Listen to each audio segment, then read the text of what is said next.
நேயர்கள் அனைவருக்கும் வணக்கம். ஒரு செய்தி ஊடகம் அப்படின்றது 3 ஆண்டுகளை வெற்றிகரமாக நிறைவு செய்து 4ஆம் ஆண்டில் அடியெடுத்து வைக்கிறது அப்படின்றது சாதாரணமான ஒரு விஷயம் கிடையாது. அதுக்கு முழுக்க முழுக்க ஒரு அடிப்படை காரணம் அப்படின்னா நேயர்களாகிய உங்களுடைய அன்பும் ஆதரவும் தான். அதற்கு லோட்டஸ் நியூஸ் சார்பா நன்றிகளை நாங்கள் தெரியப்படுத்திக்கிறோம்.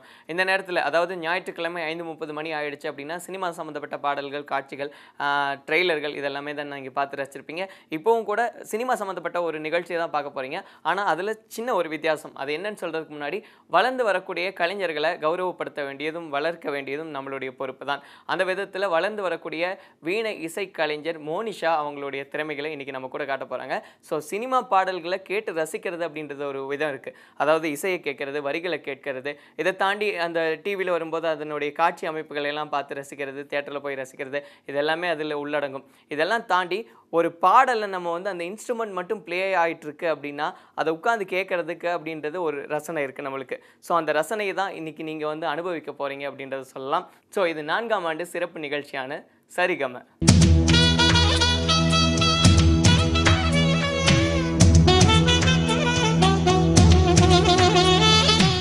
இன்னைக்கு இந்த நேரத்தில் திரை இசை பாடல்களை வீணை இசைக்கு கேட்க போகிறோம் அப்படின்றத ஏற்கனவே சொல்லியிருந்தோம். எந்த ஒரு நல்ல விஷயம் ஆரம்பிக்கிறதுக்கு முன்னாடியும் பக்தி பரவசம் ஊட்டக்கூடிய விஷயங்களை முன் வச்சு ஆரம்பிக்கிறது நம்மளுடைய கலாச்சாரம் கூட. அந்த விதத்தில் அருணகிரிநாதர் அருளிய திருப்புகழின் விநாயகர் துதியான கைத்தல நிறைக்கனி அப்பமோடு அவள் பொறி கப்பிய கரிமுகன் அடிப்பேணி அப்படின்ற இந்த துதியை வச்சு தான் நம்ம ஆரம்பிக்க போகிறோம். இதனுடைய விளக்கம் அப்படின்னு பார்க்கும்போது, திரிபுரத்தின் மீது படையெடுக்க செல்லும் முன் விநாயகரை வழிபட மறந்தார் சிவபெருமான். அதனால் சிவபெருமான் ஏறி வந்த தேரினுடைய அச்சு முறியும்படி செய்தார் விநாயகர் என்பது சிவபுராணம். இதனுடைய விளக்கமும் இப்போ தெரிஞ்சுக்கிட்டீங்க. இந்த துதியானது வீணை இசைக்கு கேட்க எப்படி இருக்கும் அப்படின்றத இப்போ கேட்கலாம். நமக்காக வாசிக்க போகிறாங்க மோனிஷா.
விநாயகர் துதிக்கான இந்த வீணை இசையை நீங்கள் எந்த அளவுக்கு ரசிச்சிங்க அப்படின்றது எங்களால் உணர முடியுது. இதற்கு அடுத்தபடியாக நம்ம ஏற்கனவே சொல்லியிருந்த மாதிரி திரை இசை பாடல்கள் வரிசையில் தசாவதாரம் படத்தில் இடம்பெற்ற முகுந்தா முகுந்தா பாடலுக்கான இசையை கேட்கலாம்.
ஒரு சிலர் என்ன பண்ணுவாங்க அப்படின்னா வரிகளை மட்டுமே கேட்டு பழகுவாங்க. ஒரு சிலர் வரிகளை தவிர்த்து இசையை மட்டுமே அந்த மெட்டுக்கள் எந்த விதத்தில் இருக்குது அப்படின்னு கேட்டு ரசிக்கிறவங்களும் இருக்காங்க.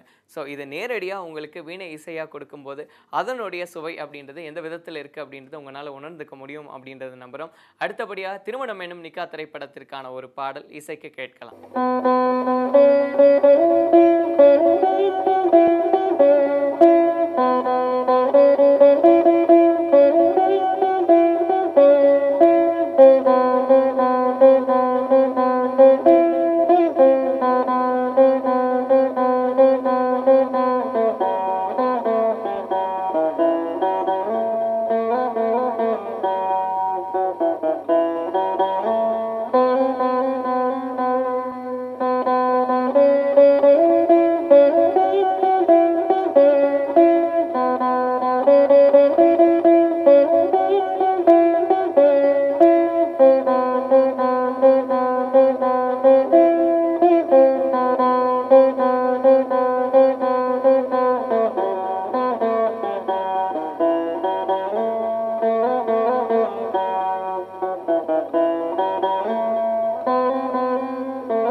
எவ்வளவுதான் சந்தோஷமான பாடல்கள் இருந்தாலும் துக்கம் தாங்கி வரக்கூடிய சில பாடல்கள் நம்ம மனசுல இருந்து போறதே இல்லை. அந்த விதத்துல 3 திரைப்படத்துல இடம்பெற்ற போ நீ போ பாடல் இந்த வீணை இசையில கேட்க எப்படி இருக்கு அப்படின்றதையும் கேட்கலாம்.